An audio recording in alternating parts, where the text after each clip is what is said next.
आज से यानी 5 अक्टूबर से वर्ल्ड कप का आगाज होना था और 4 अक्टूबर को इब्तिदाई जो मेला था वो सजने वाला था, लेकिन बदकिस्मती से वो मेला सज ना सका इंडियन की नाकिस इंतजामात की वजह से। बीसीसीआई और जय शाह की लाजमी मेंशन करूंगा कि उसकी नाकिस इंतजामात की वजह से वो मेला ना हो सका। और आज से वो उस वर्ल्ड कप का आगाज़ हुआ और न्यूजीलैंड वर्सेस इंग्लैंड का पहला मैच था और न्यूजीलैंड जीत गया है। उसमें एक 52 साल में पहला एक रिकॉर्ड बना है कि किसी भी टीम का 10 के 10 प्लेयर डबल फिगर में दाखिल हुए। इसी तरह रविंद्रा साहब जो है न्यूजीलैंड का जो प्लेयर है उसने और अपने डेब्यू में सेंचुरी बना ली, तो उसको भी मुबारक, न्यूजीलैंड को भी मुबारक। अपना जो वर्ल्ड कप का जो उसने शुरुआत की वो लास्ट वो फाइनलिस्ट है। इंशाल्लाह इस दफ़ा हमारी तो उम्मीद यही है कि पाकिस्तान के साथ उसका फाइनल हार जाए और पाकिस्तान ही जीते, लेकिन ये कारकर्दगी पे बेस करेगा कि कौन सा टीम अच्छा परफॉर्म कर रहा है और कौन सा बुरा परफॉर्म कर रहा है।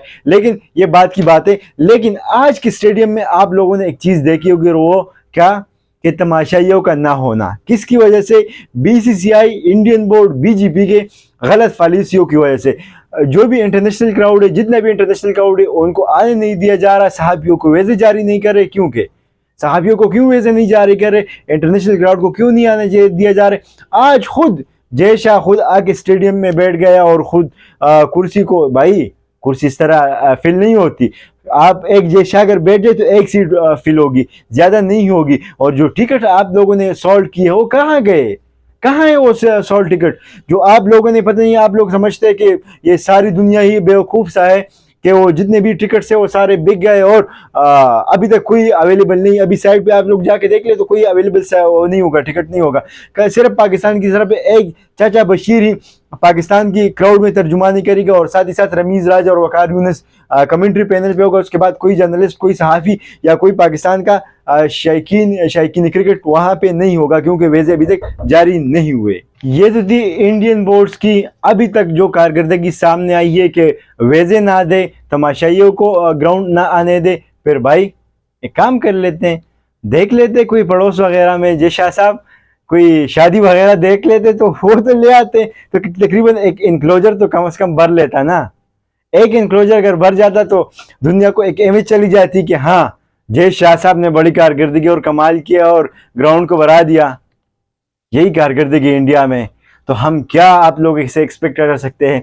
खेल और खिलाड़ी दुनिया में अमन का प्याम्बर होता है, अमन फैलाने वाले लोग होते, इनके जरिए अमन आती है। तो आप लोगों ने खेल और खिलाड़ी दोनों से एक सियासत का निशान और निशान इबरत बनाना चाहते हो। ये निशान इबरत नहीं बन सकता, बल्कि जय शाह और बीसीसीआई निशान इबरत बनते जा रहा है। तो इसकी ना किस इंतजामात की मैं बात कर रहा था, तो लास्ट आप लोगों ने एक जर्नलिस्ट की एक वीडियो देखी थी जिसने अपलोड की थी, फिर लोगों ने उस पर तनकीद किया कि ये पुरानी वीडियो है, क्योंकि वो जो सीट्स थे वो आप स्क्रीन पे देख भी रहे, वो जो सीट्स थे उस पे परिंदों की वो गंदगी पड़ी थी और वो बैठने के काबिल नहीं थे। तो क्या जय शाह साहब इन्हीं सीट पे आप अपने शायकीन को नहीं बुला रहे?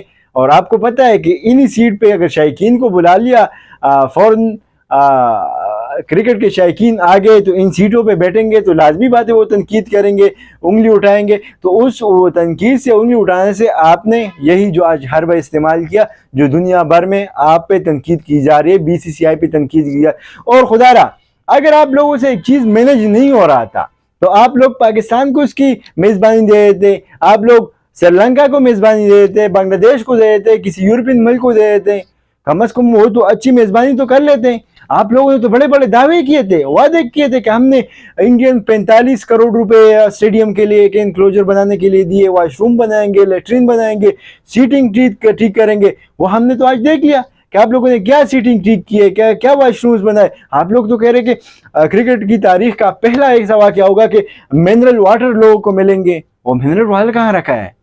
वो 60,000 के अवाम आएंगे हैदराबाद नरेंद्र मोदी स्टेडियम में, वो पानी कहाँ है? कहाँ रखे है पानी?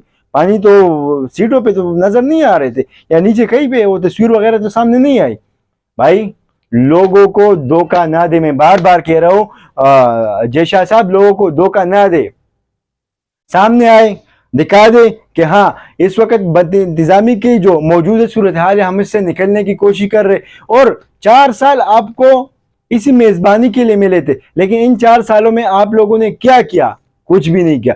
4 सालों का मतलब ये 48 महीने, 48 महीनों में आप लोगों ने अभी तक एक स्टेडियम की सीटिंग तक ठीक नहीं की। आप लोगों ने क्या अभी तक उसकी इंतजाम किए? कुछ भी नहीं किए। भाई मैं फिर से रिक्वेस्ट कर रहा हूँ इंडियन हवाम को, इंडियन क्रिकेट बोर्ड को, बीसीसीआई को और जय शाह को, जो हमेशा से क्रिकेट को सियासत में घसीटना चाहते हैं। बीजेपी का वो नुमाइंदा भी है, उसका वालिद साहब उसका मिनिस्टर है, तो लाजमी बात है। और ये खुद अपने आप को, ये ब्रेकिंग न्यूज़ आपको दे रहा हूँ कि आईसीसी का आने वाले चेयरमैन का जो इलेक्शन होने जा रहे हैं उसका उम्मीदवार भी है। तो अगर ये बंदा आईसीसी का उम्मीदवार है तो आप लोग खुद सोचे कि एक बंदा जिसके इंतजामात ये है, एशिया कप के साथ इसने क्या किया? हर मैच बारिश का नजर होता रहा, हर मैच बारिश का नजर होता। और अभी वर्ल्ड कप के साथ इसने क्या किया? कुछ भी कर सकते हैं यार। आप पाकिस्तानी अवाम के साथ कर सकते हैं, पाकिस्तानी जर्नलिस्टों के साथ कर सकते हैं, दुनियाई शायकीन के साथ कर सकते हैं, लेकिन अपनी स्टेडियम को तो ठीक कर लेते हैं। इजाजत दीजिए, अल्लाह हाफिज।